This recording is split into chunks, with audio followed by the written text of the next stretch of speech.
They lined them up like cattle. No names, just numbers. Sun on their shoulders, dust in their eyes, and 100 stares like knives. She stood at the end, barefoot, wrists bound, dress torn at the hem, her eyes fixed on nothing. Not the men, not the auctioneer's crooked mouth, not the chalkboard behind him with her price scrawled like a curse. Just the distance, somewhere far.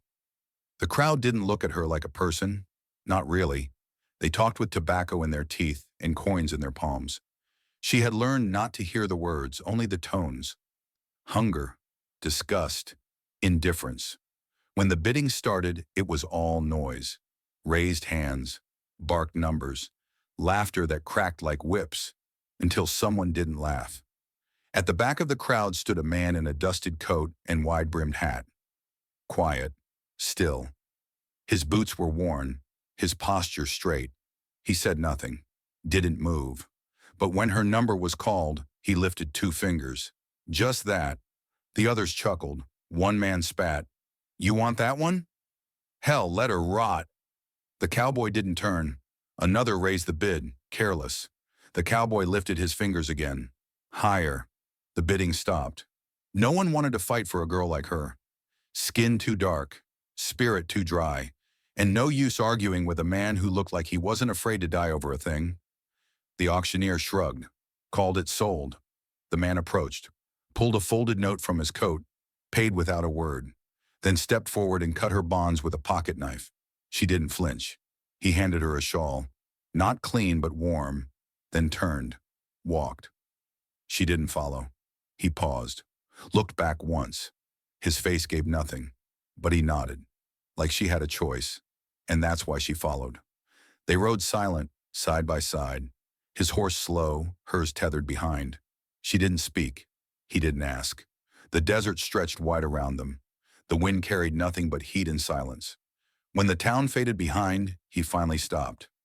Just off the road near a dry creek bed, small fire ring, empty water barrel, he dismounted, unpacked jerky, a tin cup, a worn blanket, laid them out, then moved a few steps away and sat beneath a crooked tree. She stood in place for a long time. No words, no instructions, no gesture, just space. And for the first time in years, she didn't hear footsteps behind her. No voice barking orders. No hand reaching out to drag her somewhere. Just wind. So she sat, not near him, but not far. That night the stars were cold, the fire small. She didn't sleep, but she didn't run either. Morning came slow, sliding over the hills in soft gold. She hadn't closed her eyes all night, but when the sun touched her skin, she felt something inside loosen. Not rest, not safety, but something near it. He was already awake, sitting by the ashes, rewrapping his saddlebag. No fire, no food, no voice, just motion. She pulled the shawl tighter and watched, waiting for a command that never came. He stood, tossed a half-filled canteen her way. She caught it. Then he turned and mounted without a word. She followed again, because nothing told her not to. The trail was dry and long. Midday heat bent the air, made the horizon shimmer like water that never came. The only sound was the rhythm of hooves and wind brushing against scrub brush and bone. By sundown, they reached a low cabin pressed into the rocks. More shelter than home. One door, no window. A post-rail fence half fallen. The kind of place you build when you don't expect visitors. He dismounted, didn't look at her, opened the door, left it that way. She stood outside for a long moment, then stepped in. The inside smelled of dust and wood smoke.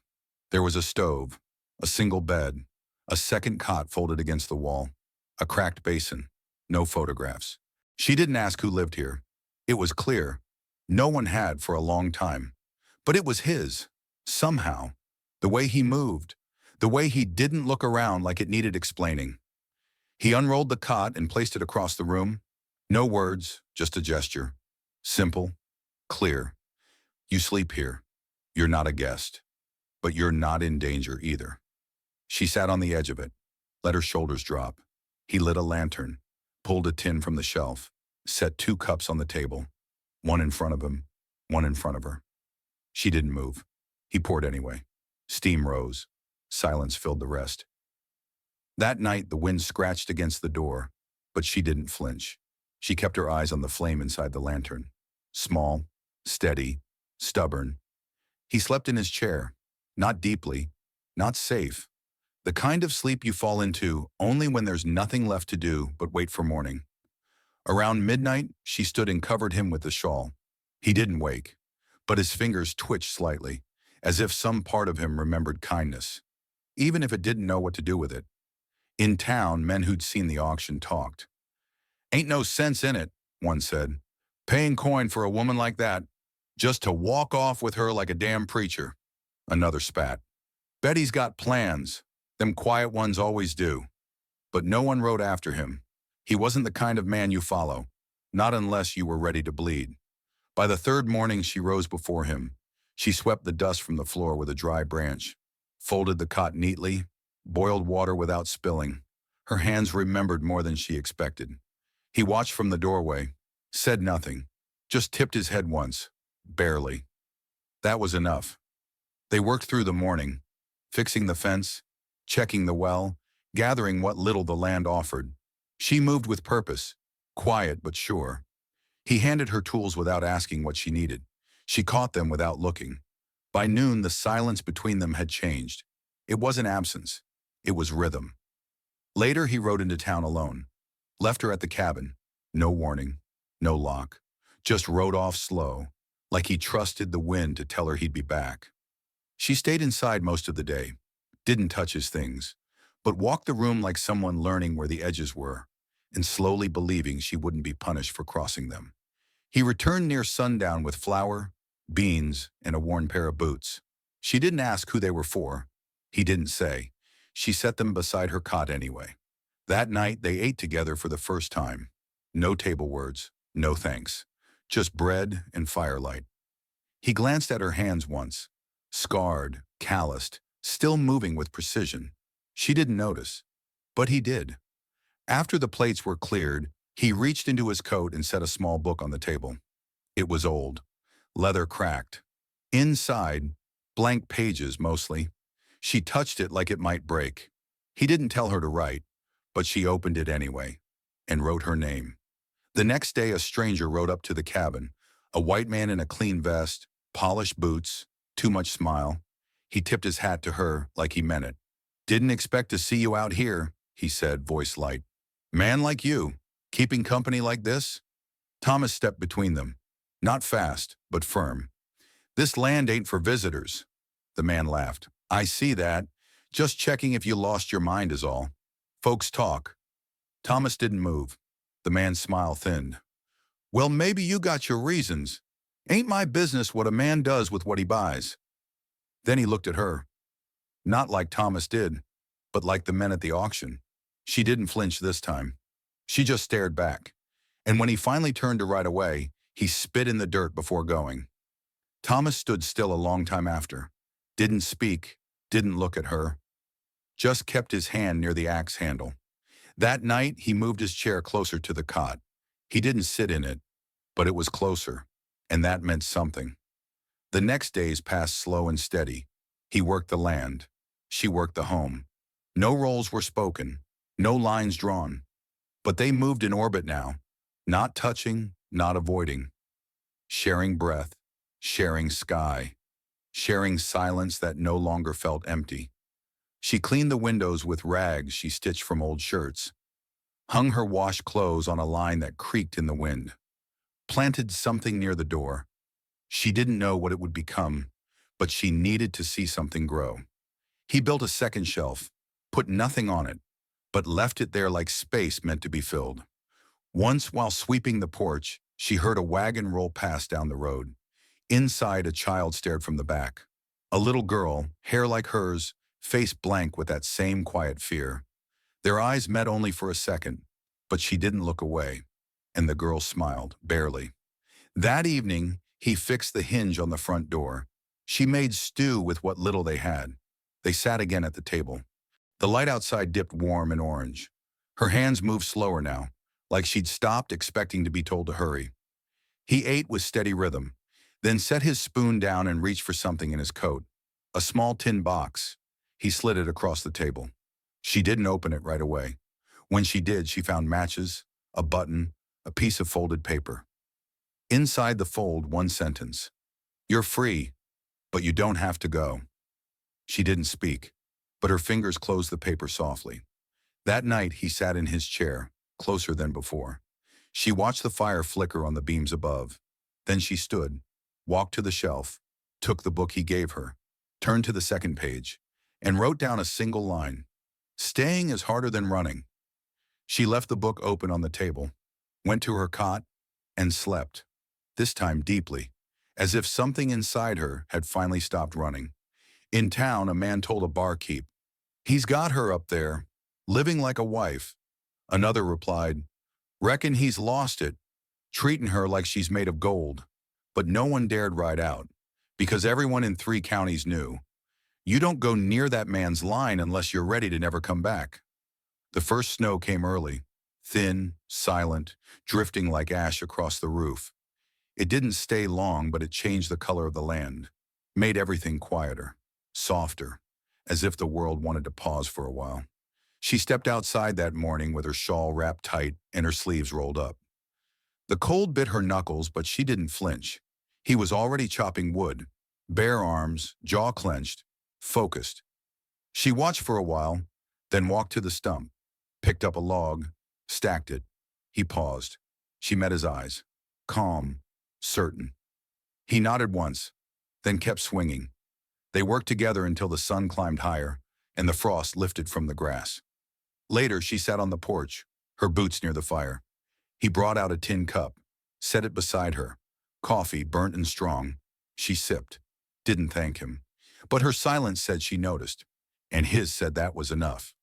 That afternoon, she found an old coat in the back room, men's size, stiff at the shoulders. She mended the lining with thread from her own dress hem, laid it across the back of his chair without a word. He didn't look at her when he saw it, just put it on the next morning, and kept it on. One evening, a stranger came up the path. This one was different. Rough beard, eyes like glass, mouth that didn't know how to close. She saw him first, through the window, tensed. Thomas stepped out before the knock. They stood face to face. The wind blew between them. "Just passing through," the man said. "Heard you had company. Thought maybe I could take her off your hands." Thomas didn't answer, didn't blink, just moved his coat aside, just enough to show what sat on his belt. The man shifted. "You ain't like the rest of us, huh?" Thomas said nothing. The man spat in the dirt. "Ain't right. You treating her like something more than she is." Then he turned, walked, and didn't look back. That night, Thomas didn't eat much. She set the dishes quietly, sat at the far end of the table. But before the fire burned out, she stood, walked to the shelf, opened the book again. The third page. This time she wrote, "You don't have to speak to make it known." Then she left it open, not for herself, for him. And when she turned, he was looking, not just at the book, at her, as if, for the first time, he truly understood what it meant to be seen, and what it cost to see. The snow returned heavier a week later, thicker, quieter, the kind that buried fence lines and made the world feel distant, like the land itself wanted to forget it had ever been warm. Inside, the stove burned slow. She kept the pot simmering, stirred it without rush. He sharpened a blade near the window, checking the edge with his thumb. No words passed between them, but they moved like people who understood how to stay warm. At night, she began humming, low, almost too soft to hear, a tune without words, older than memory. He never asked what it was, but he always sat closer when she did, and she always started just before sleep. One morning, she found a sack of apples on the table, hard, winter-worn, but whole. He'd left before dawn. No note. She cleaned them, sliced a few, baked something into the pan like she remembered her mother once had. The smell filled the house with something almost like before, like childhood, like safety. When he came back, his boots frozen, his face wind-bitten, he smelled it and stopped at the door. He didn't smile. He never did. But he took off his hat slower than usual, sat down sooner, and stayed longer. Later that night, she stepped outside. Snowflakes caught in her eyelashes. Her breath turned to cloud. She didn't go far, just stood near the porch looking at the sky. black and full of quiet stars.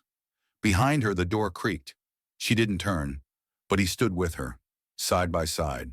Thomas came back inside without looking at her, sat down, took off his coat. She poured him coffee. His hands trembled once when he picked it up. She said nothing, just sat across from him and placed the small tin box on the table again, the one he'd once filled with matches and kindness. He opened it this time, looked at the folded paper inside, her writing still there, still waiting. That night he didn't sleep in the chair, and she didn't sleep on the cot. They didn't speak, didn't touch, but they lay close enough to feel breath between them. The wind pushed against the house, but inside it was quiet and safe. Not forever, maybe, but for now, and now was enough. The days after were quiet again, but not the same. Something had been crossed, a line, a threshold, not just the law riding up to their door, but the moment he stood between it and her without hesitation. She moved differently now, not cautiously, not carefully, just freely, as if the air itself no longer weighed the same. She planted more, cleaned deeper, rearranged the shelves like she planned to live with them. He noticed but didn't say. He replaced the broken hinge on the front gate, painted the porch with the last of the whitewash from the barn. They didn't speak of what nearly happened, or what still might, but both of them began acting like they wanted the place to last. One evening, she came in from the garden with dirt on her knees and something unreadable on her face. She sat down slowly, looked at her hands.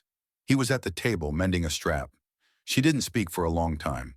Then quietly, almost unsure, she said, "He'll send someone else." Thomas didn't look up. "Let him," he said. That was all.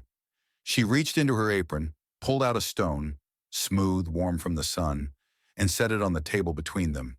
He looked at it, then at her. She didn't explain, but she didn't need to. Some things are just left to be understood, not named. That night she opened the book again, turned to a fresh page, wrote slower than before, not because she didn't know what to say, but because every word now had weight. Some people come into your life like fire, but you came like shade. I didn't know I needed either. She left it open, not for him to find accidentally, but because she knew he would look. The next morning the sun broke through the eastern window stronger than before. She woke with his arm near hers, not holding, just resting. Their breaths moved in time. She stood, dressed, lit the fire. When he came out, she poured coffee, set his cup where it always went. But something in the motion was softer now, like she'd chosen this. Not accepted it, not endured it, but truly chosen it. Out by the fence, he found a bird tangled in wire. Small, brown, frantic. He called her out, the first time he'd called her for anything. She came quickly, calmly. Together they freed it, her fingers steadier than his. When it flew, it left a feather in the grass. She picked it up, smiled barely, and he watched her with the quiet awe of a man who'd once thought nothing beautiful could grow in a place like this. Summer came like it always did, with dust rising off the road, the smell of warm wood, the sky stretched wide with nothing to say. The cabin held the heat differently now, windows open, breezes passing through instead of being kept out. She moved with ease, not just through the rooms, but through the space between them. No more hesitation. Her hands folded laundry like they owned the rhythm of this land. His boots left dust on the floor, and she never rushed to clean it. Some things were better left visible. He fixed the roof after the last rain. She planted corn near the well. Together they added stones around the edge, not because it needed them, but because it felt right to mark the place where water lived. One morning he found her sitting on the porch before dawn, watching the horizon, her hair braided loose, a cup in her hands. He sat beside her without a word. For a long time they just listened, to wind, to birds, to nothing in particular. Then she said, soft but clear, "I never thought I'd live this long." He didn't answer, just reached over and took her hand, not gently, not roughly, just real. She leaned her head to his shoulder, not because she was tired, but because she could. The letter never came. No lawman returned. No threat followed. Maybe they forgot. Maybe someone warned them. Maybe the world simply turned the page. Whatever the reason, it didn't matter. Not anymore. He stopped checking the rifle. She stopped checking the road. The dog slept by the door instead of guarding it. Peace didn't come loud. It just arrived, one quiet day after another.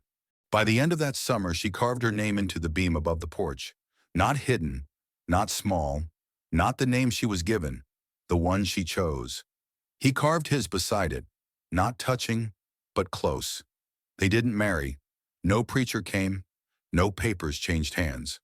But when the traveling census man came by that fall and asked her name, she looked at Thomas first. He nodded once. She turned back and said it.